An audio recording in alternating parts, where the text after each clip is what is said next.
7월 20일 새벽 만나 오늘 우리에게 주시는 하나님의 말씀은 이사야 3장 13절부터 4장 6절까지 말씀입니다. 제가 봉독하겠습니다.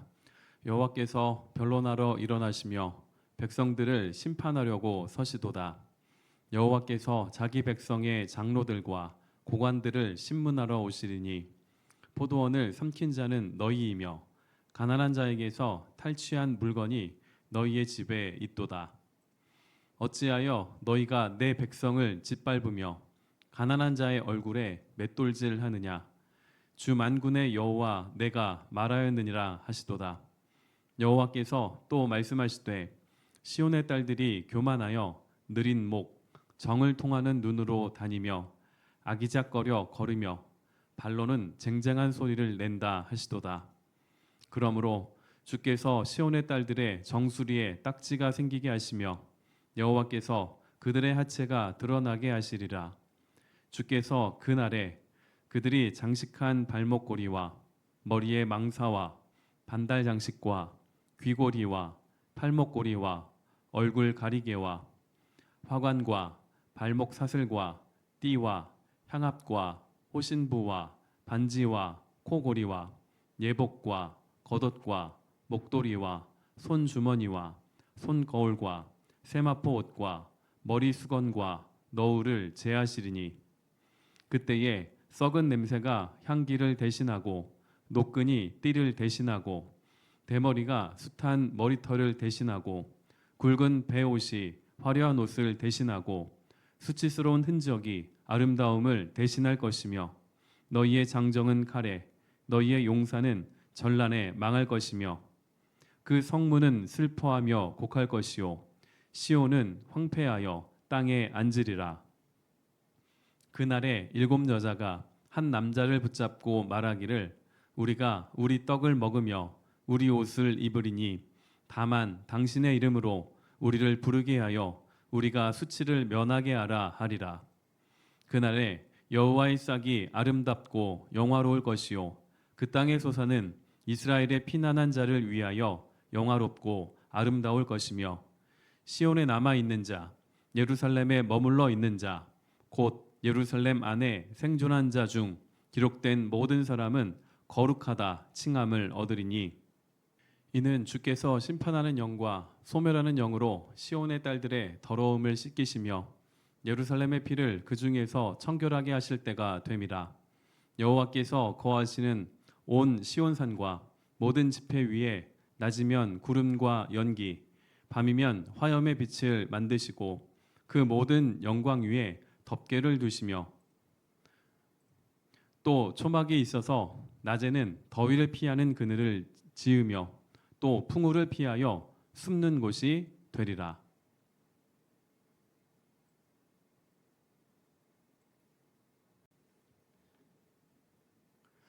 오늘은 회복으로 가는 길이라는 제목으로 말씀을 나누겠습니다.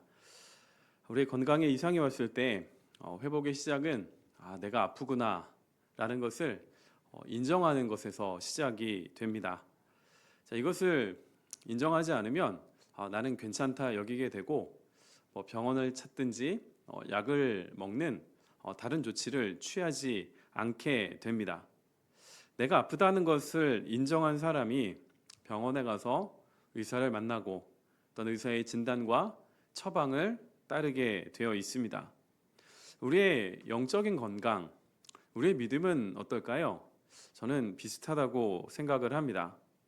나의 믿음이 그리고 나의 영혼의 이 건강을 회복하기 위해서는 먼저 바른 진단이 있어야만 합니다. 바른 진단을 위해서는 바른 인식이 우선 되어야만 합니다.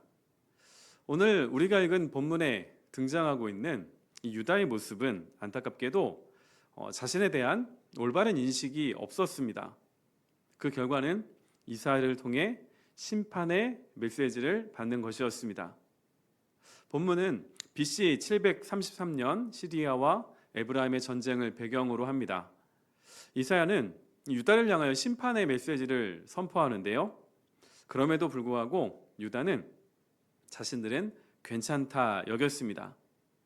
스스로 하나님의 백성이라 여겼고 자신들에게는 예루살렘 성전이 있는 시온이 있기 때문에 괜찮다고 여겼습니다. 겉으로 보이는 외적인 조건은 그들이 자부하고 있던 모든 것들이 맞는 말이었습니다. 그럼에도 왜 이사야는 유다를 향하여 심판의 메시지를 전해야만 했을까요? 그들의 겉모습과는 다르게 그들의 내면은 전혀 하나님 나라 백성이 아니었기 때문입니다. 자, 이렇게 전혀 다른 인식의 차이는 다른 그날을 불러옵니다.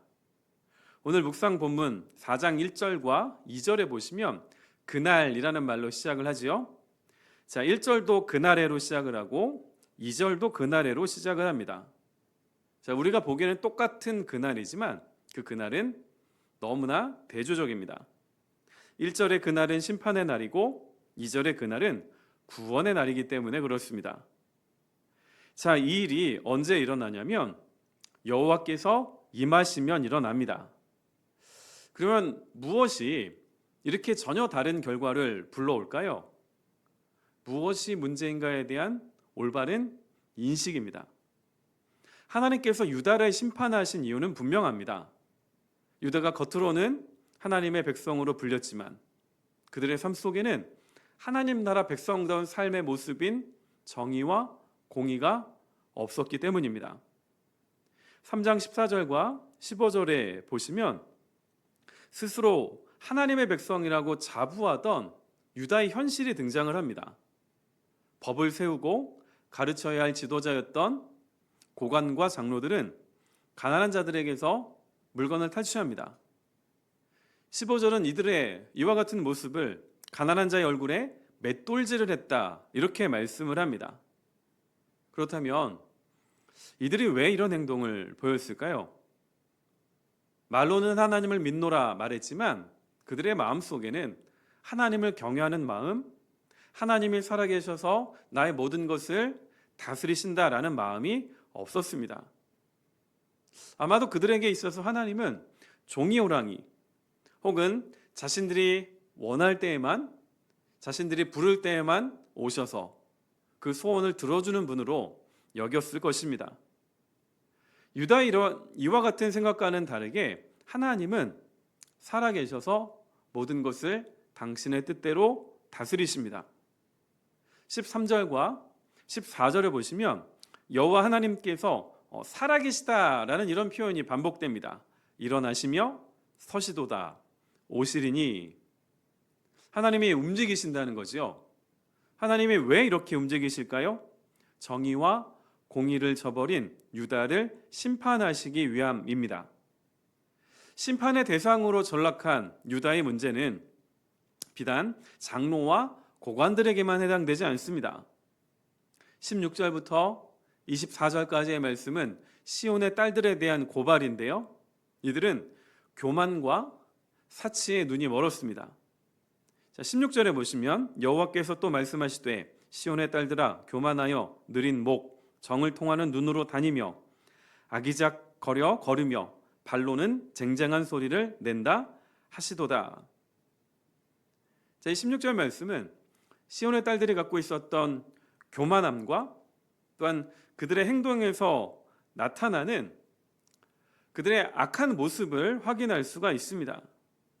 자, 느린 목, 정을 통하는 눈으로 다니며 그 이하에 나와 있는 이 표현이 무엇을 의미하냐면 타인을 유혹한다라는 그런 뜻입니다. 시온의 딸들은 그리고 화려한 장신구를 두르고 있었습니다.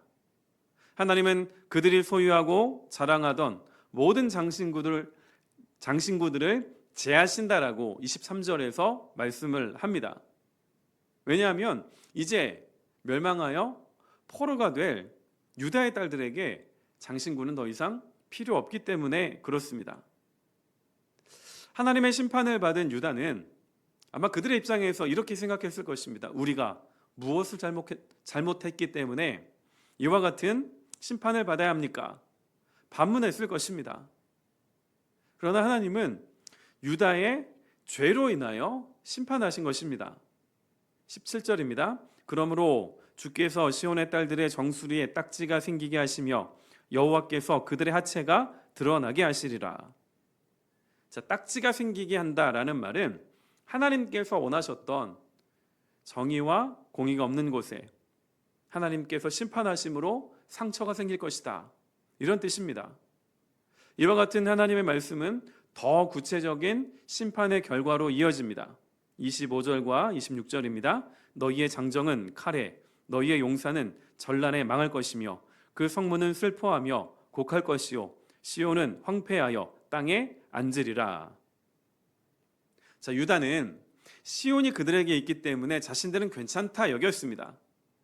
그러나 하나님은 그러한 시온도 심판하셔서 황폐할 것이다 말씀을 하십니다. 우리에게는 시온이 있기 때문에, 내가 하나님의 백성이고 시온이 있기 때문에 우리는 안전할 거야 라는 이런 생각은 그 시온을 부적으로 여겼던 것입니다. 이어지는 4장 1절 말씀은 여호와 하나님의 심판이 얼마나 참혹한지를 보여줍니다. 자, 1절을 보시면 7 여자가 한 남자를 붙잡고 말하는 내용이 나오지요. 이게 무엇을 의미하는 것일까요? 많은 전쟁으로 남자가 죽어서 없다는 것입니다. 하나님은 이 심판으로 유다에게 기대하신 것이 있습니다. 예루살렘이 정결하게 되는 것입니다. 무조건 망하게 하시려고 심판하시는 것이 아닙니다. 그 내용이 2절 이하에 나오죠. 오늘 우리가 기억해야 될 것은 4장 4절 말씀입니다. 이는 주께서 심판하는 영과 소멸하는 영으로 시온의 딸들의 더러움을 씻기시며 예루살렘의 피를 그 중에서 청결하게 하실 때가 됨이라. 이 4절 말씀은 하나님께서 영으로 그들의 더러움을 씻기신다라는 말씀입니다. 이 말은 예루살렘 스스로 자신을 돌이켜서 깨끗하게 할 수 있는 힘이 없다, 그런 의미입니다. 하나님께서 일어나셔서 하나님께서 영을 부으시고 깨끗게 하시는 그 심판이 임해야만 예루살렘이 깨끗해질 수 있었습니다. 오늘 묵상 본문을 통하여 우리가 확인한 것, 회복으로 가는 길은 바른 인식에서 시작됩니다.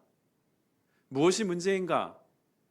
바른 인식을 통하여 이것을 확인해야 하고, 그래야 내가 어떻게 해야 하는지 답을 찾을 수가 있습니다. 지금 말씀을 듣고 계시는 여러분의 믿음은 얼마나 건강하십니까? 하나님께서 유다를 심판하신 이유를 잊지 마시기 바랍니다. 예배가 없어서가 아닙니다. 재물이 없어서가 아니었습니다. 모이는 성회가 없어서가 아니라는 것을 우리는 이미 지난주에 살펴보았습니다. 그들은 일상 속에서 공의와 정의를 저버렸습니다. 그 모습이 가난한 자를 약탈하고 교만함과 사치로 드러났습니다. 우리는 주일에 얻은 은혜로 한 주간을 살려고 합니다.